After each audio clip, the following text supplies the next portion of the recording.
Vous êtes formidable, mais vous ne le savez pas.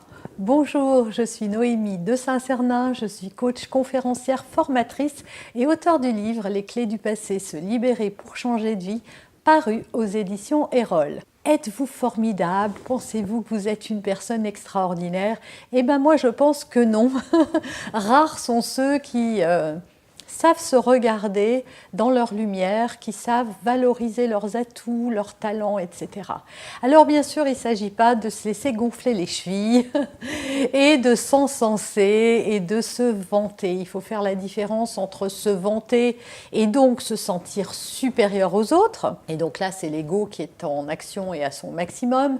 Et valoriser ses atouts, ses talents et se voir comme quelqu'un de formidable. Pas mieux que les autres, mais aussi formidable que les autres et surtout équivalent à tous ceux qu'on a l'habitude d'encenser, de valoriser, à toutes les personnes qui nous inspirent et qui nous font penser qu'on est inférieur à elles. Vous êtes formidable. Vous avez en vous quelque chose que personne n'a. Vous avez des talents, vous avez des atouts, vous avez une façon d'être qui vous est propre et qui fait que vous êtes formidable. Alors peut-être que vous me regardez en ce moment en vous disant « Bah non, moi j'ai rien, je suis nulle, je n'ai pas de talent, je n'arrive à rien, je ne réussis rien, les autres font tout mieux que moi. » Oui, ça, c'est ce que vous croyez.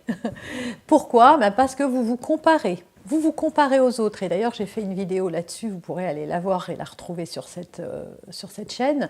Mais c'est tout.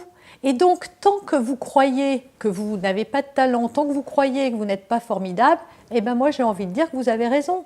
Si vous ne croyez pas en vous-même, si vous avez décidé de ne voir de vous que ce qui ne va pas, si vous avez décidé de zoomer essentiellement sur vos défauts, sur vos manques ou sur vos incompétences, forcément, vous ne verrez jamais la partie lumineuse de vous. Vous ne verrez jamais qu'il y a quelque chose d'unique en vous, quelque chose que personne d'autre ne fait ou ne vit ou ne réalise comme vous le faites.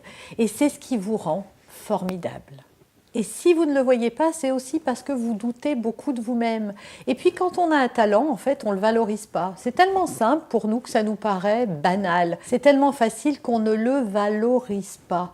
Or, les autres ne sont pas plus talentueux que vous. Ils le sont peut-être dans certains domaines, oui. Mais vous aussi, vous avez des choses que vous savez faire mieux que personne. Et donc, au lieu de passer votre temps à chercher ce qui vous manque, au lieu de passer votre temps à regarder ce que les autres ont, passez plus de temps à chercher quels sont vos talents, quels sont vos atouts et comment vous pouvez les mettre en valeur et comment vous pouvez vous en servir pour aider les autres ou pour en tout cas contribuer dans le monde. Et si aujourd'hui vous n'y êtes pas arrivé, c'est justement parce que vous êtes en incapacité de voir la personne formidable que vous êtes, eh bien ça vous prive de trouver vos talents et vos atouts. Voilà, j'espère sincèrement que cette vidéo, ça vous aura donné en tout cas l'élan de chercher vos talents et que ça vous aura mis un petit doute dans la tête pour que vous vous disiez « bah oui, peut-être que j'ai quelque chose d'extraordinaire et je ne le sais pas ». Donc cherchez le trésor en vous, je vous assure, tout le monde en a un. Si vous avez aimé cette vidéo, eh ben, ma récompense à moi, c'est quand vous vous abonnez, donc abonnez-vous à cette chaîne. Vous pouvez aussi liker cette vidéo, la partager, la commenter, envoyez-la à tous ceux qui ont besoin d'entendre qu'ils sont formidables et j'espère que ça leur fera du bien. En complément, vous êtes libre de télécharger gratuitement mon e-book. Tous les liens se trouvent en barre d'infos et rappelez-vous, la vie vous veut du bien.